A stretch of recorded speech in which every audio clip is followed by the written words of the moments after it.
दोस्तों मुझे जाना था दोस्त की शादी में और मैंने सोचा बाई एयर ही जाऊं, बेहतर रहेगा क्योंकि ट्रेनें नहीं चल रही थी। तो सबसे पहले मैंने बोर्डिंग पास लिया एज़ यूजुअल और मैं आगे बढ़ता गया। तब एक अजीब सा वाक़या हुआ। प्लेटफॉर्म का भीड़ देख के मैं हैरान हो गया और सब लोग एक ताक देख रहे थे, जो स्टाफ है, जो क्रू मेंबर्स हैं। मुझे पहले पहले तो ये लगा कि स्टाफ मेंबर, क्रू मेंबर्स आपस में झगड़ा तो नहीं कर रहे। फिर मैं कुछ देर खड़ा रहा वहाँ पे और मैं भूल गया था कि मुझे कहीं जाना है। दोस्तों हमेशा की तरह बोर्डिंग पास में जो गेट नंबर लिखा रहता है उस गेट के इर्द गिर्द मैं खड़ा रहा और मुझे लगा कि फ़्लाइट थोड़ा लेट आएगा। इतने सारे लोग देख के मैं डर गया कि मैं सोच रहा था कि मेरे साथ साथ मेरे दोस्त की शादी में इतने सारे लोग जा रहे हैं। मैं थोड़ा सा घबराया और बैठा एक ही जगह में। और तभी अचानक एक बहन जी की आवाज़ सुनाई दी। उन्होंने कहा कि आप 1 नंबर गेट पे आए, आपका इंतज़ार कर रहे हैं हम लोग। तो मैं सोचा कि चलिए 1 नंबर गेट से निकलते हैं अगरतला। ये वो बहन जी नहीं है जिन्होंने मुझे बुलाया था, लेकिन मैं इनको देखता रहा और इनके बैग के तरफ नज़र दौड़ाता रहा। मुझे लगा कि कुछ तो है इस बैग में और चारों तरफ मैं देखता रहा। और मैं अचानक मुझे ये एहसास हुआ कि आज देश के लिए कुछ करूँगा।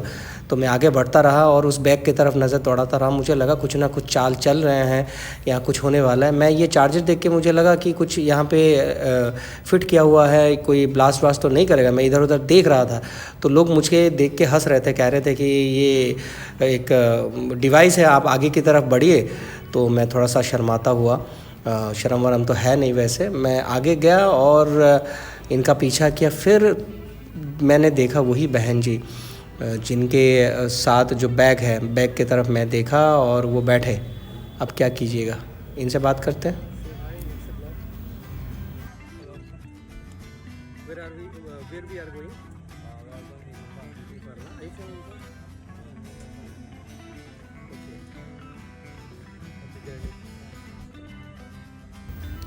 मुस्कुरा तो रहा था लेकिन अंदर से फटा हुआ था मैं, क्योंकि सब लोग भी देखिए आप डर रहे थे।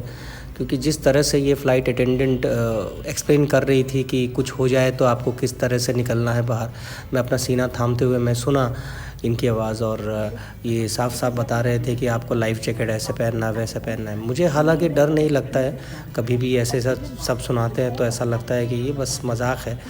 लेकिन जिस गौर तलब से ये भाई साहब सामने मेरे बैठे हुए हैं, ये जो सुन रहे हैं, मुझे ये लग रहा था कि आज कुछ ना कुछ हो जाएगा। तो आखिरी बार मैं सबको एक बार देख रहा था कि कितने लोग हैं, मरेंगे तो सब एक साथ ही मरेंगे ना। फिर ये लीजिए, ये बहन जी जिन्होंने बताया हमको कि किस तरह से आपको हवाई जहाज़ के बाहर निकलना है अगर हादसा हुआ तो।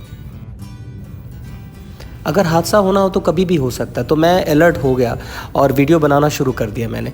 क्या पता कुछ हादसे का वीडियो मुझे मिल जाए और वो कहीं अपलोड कर दो तो आप लोग सब्सक्राइब, शेयर या तो लाइक कर दोगे, कमेंट कर दोगे। ये सब सोच के मैं वीडियो बनाता गया। फिर अचानक मुझे याद आया कि मेरे ज़िंदगी में तो ऐसा कभी हुआ नहीं, होगा नहीं, मेरा नसीब ऐसा है नहीं, कोई फ़ायदा नहीं है वीडियो बना के, सब्सक्राइब लाइक तो कोई करेगा नहीं। तो मैंने वीडियो ऑफ़ कर दिया। हमें मणिपुर उतारा गया और ये भाई साहब ले ही जा रहे थे मुझे। अचानक रास्ता छोड़ दिया इन्होंने, तो मैं थोड़ा सा घबराया हुआ इस बस में, इंडिगो के बस में मैं गया और ड्राइवर साहब से मैंने ये पूछा कि भाई साहब हमें क्यों मणिपुर उतारा गया। तो उन्होंने मुझे कहा कि भाई साहब आप शायद कम पढ़े लिखे हैं, आपके जो बोर्डिंग पास आपके हाथ में है वो देख लीजिए। मैंने उनका कहा माना और एग्री किया, मैं थोड़ा कम पढ़ा लिखा हूँ। और मुझे दिखी ये बिस्तर लगाया हुआ है यहाँ पे, तो मुझे लगा कि हमें आराम करने के लिए ये सब इंतज़ाम किया गया है मणिपुर में। फिर मुझे किसी ने कहा कि ये मणिपुर की शान है, तो मैं थोड़ा सा शर्मिंदा हुआ, उनको सॉरी कह के मैं आगे बढ़ता गया। फिर कुछ लोग मुझे मिले खोपचे में खड़े हुए। मुझे लगा कि क्या पता ये लोग ही मुझे अगरतला ले जाएं, तो इनसे पूछताछ करना शुरू कर दिया मैं। गाइस मणिपुर से अगरतला की फ़्लाइट ले ही रहा था मैं, तब अचानक मेरे एक जानने वाले से मुलाकात हुई मेरी और गपशप कर रहे थे हम। उनसे बातचीत तो कर रहा था मैं, लेकिन पेट में चूहे दौड़ रहे थे, लेकिन चूहे भी आसपास नज़र नहीं आ रहे थे। तो थोड़ा मैं बाहर की तरफ देखा तो ये नज़ारा देखने को मिला। एयर इंडिया जिस तरह से खड़ी थी, ऐसा लग रहा था कि बाहुबली खड़ा हो वहाँ पे और लोग वहाँ से निकलते मतलब उनको देखने आए हो। बहुत मज़ा आया वो नज़ारा देख के। फिर फ़्लाइट में अंदर जाते ही मैंने 2 फ़्लाइट अटेंडेंट देखे मैंने। मुझे लगा कि अच्छा स्माइल पास करेंगे, लेकिन देखने लायक नहीं था।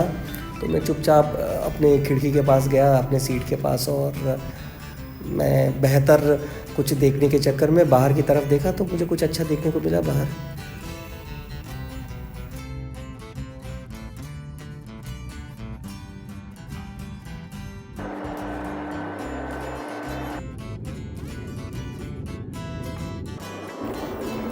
दोस्तों मेरा फ़ोन सस्ता है इसीलिए काफ़ी हिल रहा है। ऐसा कुछ हुआ नहीं हादसा हमारे साथ। आखिरकार हम लोग अगरतला एयरपोर्ट पहुंच गए। अगरतला एयरपोर्ट पहले से काफ़ी बदल चुका है। ये बम्बू के पेड़ देख के अच्छा लगा मुझे। और देखिए नज़ारा, बहुत ही बेहतरीन अगरतला एयरपोर्ट बन चुका है अभी। और मेरा दोस्त बाहर खड़ा हुआ है, उसने फ़ोन किया है। ये रहा मेरा दोस्त, शादी होने वाली है इसकी। आज से उल्टी गिनती शुरू इनकी।